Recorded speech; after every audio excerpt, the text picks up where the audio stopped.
আল্লাহ আল্লাহ তুই দেখিস। একজন বৃদ্ধ সাধক, যিনি দীর্ঘ ৩৭ বছর ধরে মাথায় জট রেখে আধ্যাত্মিক সাধনায় নিমগ্ন ছিলেন, তাকে দিনের আলোয় শত মানুষের সামনে কয়েকজন লোক মিলে জোর করে চুল কেটে দেয়। আত্মরক্ষার শেষ চেষ্টাটুকুও ব্যর্থ হয়ে বৃদ্ধ শুধুই বলেন, আল্লাহ তুই দেখিস। আল্লাহ আল্লাহ তুই দেখিস। এই হৃদয় বিদারক ঘটনা ঘটেছে ময়মনসিংহের তারাকান্দা উপজেলায়। ভিডিওটি ছড়িয়ে পড়ার পর দেশ জুড়ে শুরু হয়েছে সমালোচনার ঝড়।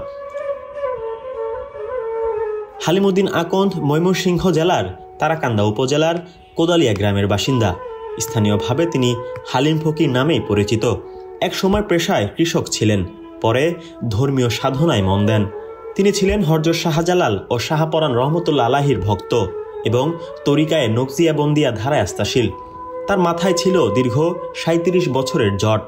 নিজস্ব আধ্যাত্মিক বিশ্বাস ও সাধনার অংশ হিসাবে তিনি এটি অক্ষুণ্ণ রেখেছিলেন। হালিমউদ্দিন জানান, কুরবানির ঈদের কয়েকদিন আগে তিনি কাশীগঞ্জ বাজারের একটি দোকানে বসেছিলেন। তখন কোদালিয়ার এক ব্যক্তি তার কাছে এসে জানতে চান তিনি কোথায় যাবেন। হালিম বলেন তিনি হাঁটতে হাঁটতে লালমা গ্রামে যাচ্ছেন। এরপর ওই ব্যক্তি মোবাইল ফোনে কারো সঙ্গে যোগাযোগ করেন। কিছুক্ষণ পর আরও কয়েকজন লোক এসে তাকে জোর করে ধরে নিয়ে যান এবং একটি ঘরে বসিয়ে দেন। তারপর শক্ত করে ধরে রেখে তার মাথার জট, দাড়ি ও চুল কেটে ফেলা হয়। এই হেনস্থার শারীরিক ও মানসিক প্রভাব এখনও কাটিয়ে উঠতে পারেননি তিনি। নিজের আত্মপরিচয় হারানোর কষ্টে কাতর হালিম বলেন, সেই ঘটনার পর থেকে আমি কোনো কাজকর্ম করতে পারি না, বাজারেও যেতে পারি না, রোগী ঝাড়ার কাজও করতে পারি না। হঠাৎ হঠাৎ শরীর দুর্বল হয়ে পড়ে, তখন মাথায় পানি ঢালতে হয়।